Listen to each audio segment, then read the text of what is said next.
स्वागत है आपका आज की क्लास में। तो आज के हमारे क्लास का जो टॉपिक है वो है उग्रवादी आंदोलन, एक्सट्रीमिस्ट मूवमेंट।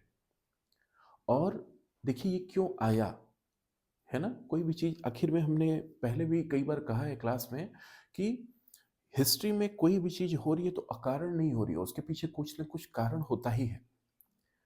अब इसका कारण क्या था, उग्रवादी आंदोलन का कारण क्या था? तो इसका कारण था, एक तरह से यह समझिए, कांग्रेस का गठन हुआ।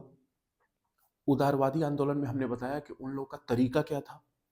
उन लोग का तरीका ये था कि प्रार्थना पत्र, याचना पत्र, स्मरण पत्र, कहीं भाषण दे दिया, इस तरह से उनसे अधिकारों की मांग करते थे, संविधानिक संवैधानिक अधिकारों की मांग करते थे। लेकिन उग्रवादी आंदोलन वालों ने एक तरह से जब कुछ धड़ा ऐसा था जो देखता रहा कि शायद अब कुछ बेहतर हो, शायद अब कुछ बेहतर हो, तो उन्हीं में से कुछ लोगों का धैर्य टूट गया। या यह कहिए कि कुछ जो नए लोग थे, जो थोड़े उस समय, उनमें से कुछ लोगों की विचारधारा ऐसी थी जिनका धैर्य टूट गया। जिनमें मुख्यतः आप लोगों ने लाला लाजपत राय जी का नाम सुना होगा, बिपिन चंद्र पाल जी का नाम सुना होगा, है ना। बाल गंगाधर इनका बिपिन चंद्र पाल, लाल बाल पाल, ये तीन लोग थे ही उसमें, है ना।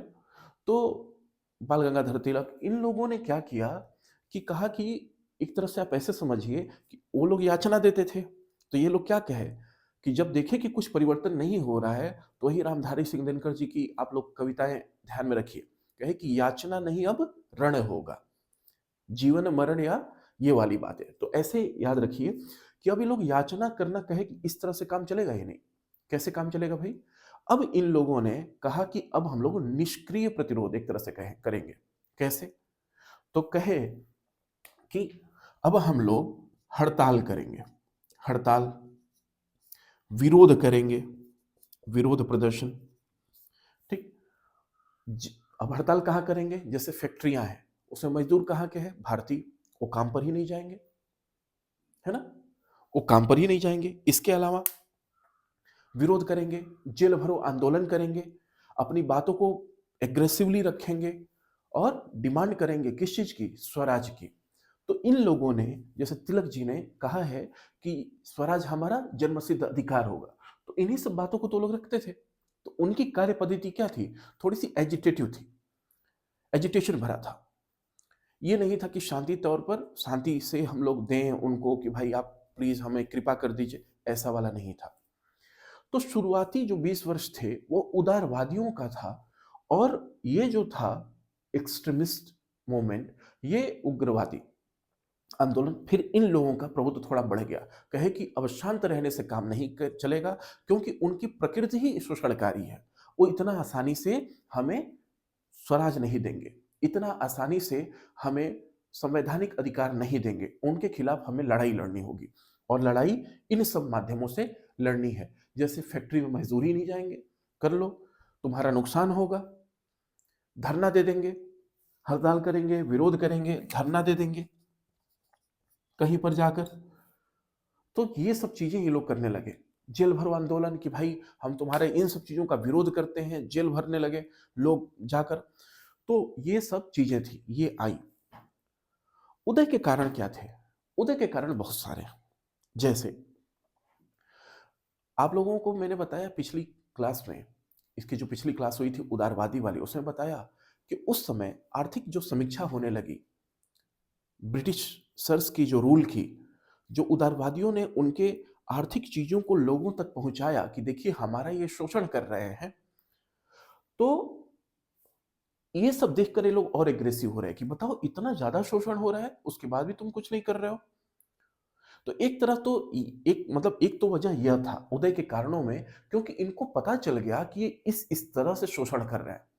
हालांकि वो उदारवादियों की ही देन थी, लेकिन उन्हीं के दिए हुए एक तरह से थॉट प्रोसेस की वजह से इसको ये लोग आगे बढ़ाने लगे।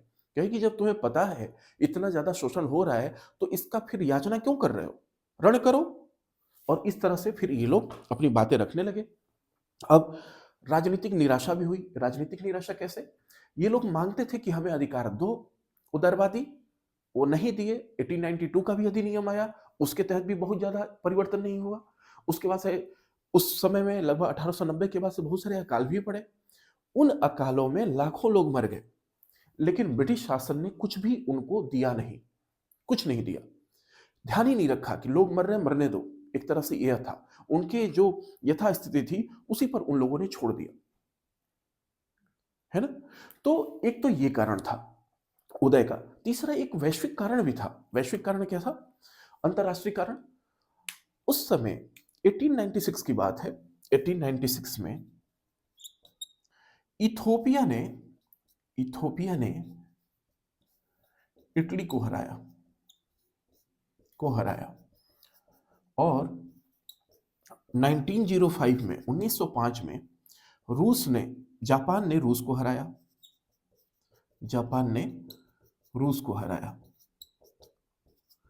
अब हो सकता है दिमाग में आ जाए कि इससे हमारा भारत का क्या कनेक्शन। तो देखिए, इटली वाले जैसे ब्रिटेन वाले अपना उपनिवेश बना रहे थे, ऐसे इटली वाले इथोपिया को अपना उपनिवेश बनाए थे और इथोपिया में क्रांति हो गई और उन लोगों ने इटली वाले को भगा भगा कर मारा, एक तरह से उनको हरा दिया इटली वालों को। अब इससे जो एक मिथक था कि यूरोप वासियों को हराना नामुमकिन है, तो उनकी अपराजेयता पर सवाल उठने खड़े हो गए कि भाई ऐसा नहीं है कि उनको नहीं हराया जा सकता है। साथ ही जापान एक छोटा सा देश, एशिया का छोटा सा देश, 4 बड़े बड़े आइलैंडों में है फैला हुआ, उसने इतने बड़े रूस को हरा दिया। उसका एक मंचूरिया, मतलब बहुत सारे क्षेत्र थे उसके, उस पर कब्जा कर लिया। अब इससे यह भी लगा कि बताओ, एक छोटा सा देश हरा दिया। तो इससे इन लोगों ने प्रेरणा ली। उग्रवादियों ने कहा कि जब वो लोग हरा सकते हैं तो हम लोग जन आंदोलन क्यों नहीं कर सकते, हम लोग भी कर सकते हैं। और इन बातों को लेकर ये सब समझिए कि ये सब उदय के कारण थे। साथ ही साथ कर्जन की नीतियां, जैसे मान लीजिए कि उसने बहुत सारे विश्वविद्यालयों पर अपनी पकड़ बना ली। कुछ कुछ इनकी नीतियां ऐसी थी कि जिसकी वजह से क्या हुआ कि इन लोगों को उग्र होना पड़ा। इसी में बंगाल विभाजन भी हो गया 1905 में, वो हम लोग देखेंगे कि क्लास में क्या हुआ। इसकी वजह से भी ये लोग कहे कि बताओ, ये लोग हमें इस तरह से बांट रहे हैं, आर्थिक शोषण कर रहे हैं, राजनीतिक तौर पर तो इन लोगों ने कब्जा कर ही लिया, आर्थिक शोषण हो ही रहा है एकदम, कि हस्तशिल्प उद्योगों का पतन हो गया, कुटीर उद्योग समाप्त हो गए, इतनी सारी चीजें हो गई। अब इसके बाद भी हम लोग इनसे याचना करें? नहीं, याचना अब नहीं होगा। तो ये सब कारण थे उदय के। विचारधारा क्या थी, कार्य और कार्य पद्धति कैसी रही? विचारधारा इनकी तो हमने बता ही दिया। इन लोगों ने किन चीजों का सहारा लिया? हड़ताल का, विरोध का, धरना का, जेल भरो का, आंदोलन का, ये सब चीजें थी। अब इसके बाद से और क्या हुआ, इनको थोड़ा सा बल और भी आत्मविश्वास इस तरह से मिल गया, क्योंकि उसमें जो सामाजिक आंदोलन जो हुए, सामाजिक और धार्मिक आंदोलन हुए, तो स्वामी विवेकानंद हो गए या दयानंद सरस्वती हो गई, इन लोगों ने भी लोगों को बहुत जागृत किया। कहा कि अब रात्रि, जो लंबी रात्रि है, अब उसको समाप्त होने का समय आ गया है ना। ये सब बातें होने लगी थी।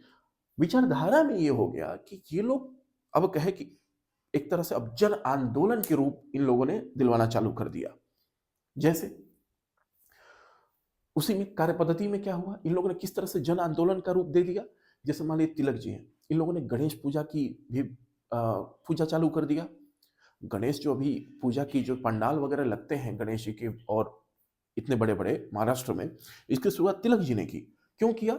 ताकि उस समय तिलक जी के ऊपर पहले मुकदमा लग गया था और उनको जेल में बंद कर दिया गया।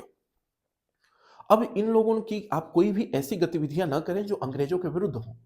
अब इन लोगों ने क्या किया कि जन संपर्क बढ़ाने के लिए इन लोगों ने कहा कि पूजा पद्धति ये तो भाई सोशल गैदरिंग है, रिलीजियस गैदरिंग है, और इस तरह से लोगों को इकट्ठा करके अपनी बातों को फैलाते थे ये लोग कि हमें एकजुट रहना है, हमें अंग्रेजों के विरुद्ध खड़े रहना है ना। तो इन सब चीजों को लेकर, और कार्य पद्धति इनका वही था, एजिटेशन। जैसे कहते थे कि स्वराज हमारा जन्म सिद्ध अधिकार है और इसे हम लेकर रहेंगे। इसमें भाव क्या आ रहा है? भाव यही आ रहा है कि भाई हमारा अधिकार है, क्यों नहीं लेंगे, आपसे मांगेंगे नहीं, हम छीन लेंगे, ये वाला भाव आ रहा है। कुल मिलाकर इनका जो भी प्रतिरोध का तरीका था, उसमें इन लोगों ने कहीं ये नहीं कहा कि हम हिंसा नहीं करेंगे। मतलब हो भी सकती है, यही गांधीवादी तत्व इनको अलग करता है। गांधीवादी तत्व में हिंसा का भाव नहीं था, बाकी सारी चीजें यहीं से थी, लेकिन इन लोगों ने ऐसा कहीं नहीं कहा कि हिंसा नहीं करेंगे। और प्रतिरोध तो इस तरीके से किया है। अब कुछ बातें ये होती हैं कि इसका मूल्यांकन क्या होता है, किस तरीके से किया जाएगा।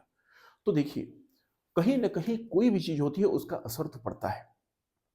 उदारवादियों ने जो भी आर्थिक समीक्षाएँ की, उनके शोषणकारी चरित्र को सब उजागर किया, उसका कारण था कहीं न कहीं कि ये उग्रवादी आंदोलन पनपा। भई उनके स्वरूप को पहचान पाए। इसका क्या मूल्यांकन हम लोग कर सकते हैं?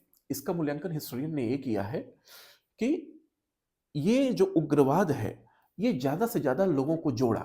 कैसे जोड़ा? जैसे आप खुद समझिए। अब उस समय की स्थिति की कल्पना करिए कि जब ज़्यादा लोग पढ़े-लिखे नहीं होते थे। अब वो कह रहे हैं कि अच्छा, उनको पता भी चल गया कि अंग्रेज हमारा शोषण कर रहे हैं, ये हो रहा है, वो हो रहा है। अब उनका कोई नेता हो, वो जाकर लेटर दे रहा हो, उसमें उनको मज़ा आएगा क्या? नहीं आएगा। उदारवाद में उनको मज़ा नहीं आता था कि भाषण दे रहे हैं, जाके चुपचाप सुन के मोनोटोनस टाइप का सुन के आ गए, नहीं मज़ा आ रहा है। वहीं इन लोगों ने हड़ताल की बातें कर दी, धरना की बातें कर दी। अब जिसका मन वही उठ के चला जाए, है ना? धरना दे रहा है बाकायदे, है ना? अब होता है ना कि जैसे आज भी आप लोग देखे होंगे कि बहुत सारी चीज़ों की सरकार की नीतियों के विरुद्ध धरना दिया जाता है। उसमें इतने सारे लोग आते हैं, उनको वस्तु स्थिति पता नहीं होती किस चीज़ के लिए धरना दिया जा रहा है, लेकिन वो धरना देने चले जाते हैं। हालाँकि आजकल तो पैसे लेकर भी जाते हैं लोग धरना देने, लेकिन होता क्या है, उनको बरगलाया जाता है। तो आजकल तो बरगला के गया, उस समय तो सही बात थी, उन लोगों को असर दिखता भी था। आजकल तो मान लीजिए उसको मैनिपुलेट करके कहा जाता है, उस समय तो सही स्थिति थी। अब उन लोगों को लगा कि थोड़ा-सा मतलब लाइफ में एक होता है ना कि थोड़ा-सा एक ऐसा मोमेंट चाहिए कि भाई ट्रिगर कर दे।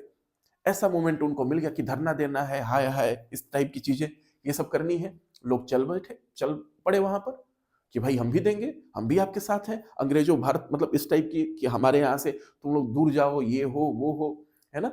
हमारा शोषण कर रहे हो। ये सब सारी चीज़ें थी। तो इसका बहुत ज़्यादा प्रभाव पड़ा। यही कारण भी था कि इन दोनों के विचारधाराओं में अंतर हुआ, यही आगे जाकर बंगाल विभाजन के बाद से इन के प्रसार को लेकर जब बातें हुई, तो वही बाद में फिर कांग्रेस का फिर विभाजन भी हुआ सूरत अधिवेशन में। हम वो सब चीज़ों को देखेंगे। मूल्यांकन इसका ये कहा जाता है, कहीं न कहीं इसने जन आंदोलनों का स्वरूप दे दिया, ब्रिटिश हुकूमत के खिलाफ, और लोगों तक अपनी बातें बहुत अच्छे तरीके से इन लोगों ने पहुँचाने का कार्य किया। लोग इनसे जुड़ने लगे। अगर हम लोग सामान्य भाषा में कहें तो लोगों को मज़ा आने लगा कि नहीं-नहीं सही बात है, इनको हटाओ, इनको हमारे अपने घर से दूर करो। तो ये सब सारी चीज़ें थी उग्रवादी आंदोलन के तहत। ठीक? तो अब इन बातों को देखते हुए जब देखेंगे, जब विचारधारा में जब परिवर्तन आएगा, फिर किस तरह से यही बंगाल विभाजन के समय इसका असर पड़ता है। तो ये था उग्रवादी आंदोलन। आज के लिए इतना ही। Thank you so much.